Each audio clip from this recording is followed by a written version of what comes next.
Ассалаумағалейкум ағайындар, бауырлар.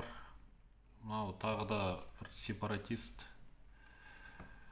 Интервата деген каналдан көрсеңіздер болады видеосын. Вадик из Петропавловска деген. Қазақстанның Ресейге қосылғанын қалап жүрген Петропавл қаласының тұрғыны.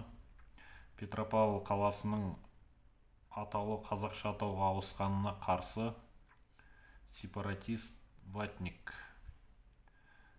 Бұндай элементтер өте көп біздің мемлекетте. Бұларды әшкерелеп жатқан украиналық блогерлар, себебі түрлері европалық болғандықтан, орысша сөйлегендіктен оларға бүкіл сырларын жайып береді бұлар. Қазақтарды жамандайды, қазақтың Ресейге қосылған қалайтынын айтады. Біздің түріміз азиат болғаннан кейін бізге көп нәрсе айтпайды ғой бұлар. Чат рулеткаға кірсең де айтпайды бұлар сырларын. Сөйтіп әшкереленіп ұсталып жатыр.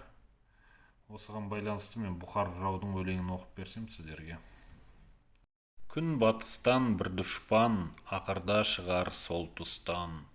Өзі сары, көзі көк, бастығының аты поп. Күн шығысқа қарайды, шашын алмай тарайды. Құдайды білмес діні жоқ, жамандықта міні жоқ. Затсыз тексіз жөн кәпір, аузы басы жүн кәпір. Жаяулап келер жұртыңа, жағалы шекпен кигізіп, балдымай жағар мұртыңа. Жемқорларға жем беріп, азды көпке теңгеріп. Ел қамын айтқан жақсыны сөйлетпей ұрар ұртына. Бауыздамай шер қаныңды, өлтірмей алар жаныңды. Қағазға жазар малыңды, есепке салар барыңды. Еліңді алар қолыңнан, әскер қылар ұлыңнан. Тексізді төрге шығарып, басыңа ол күн туғанда. Теңдік тимес құлыңнан, бұл айтқан сөз Абылай, болмай қалмас артыңнан. Есті міне қартыңнан, деп Бұхар жырау бабамыз айтып кеткен екен.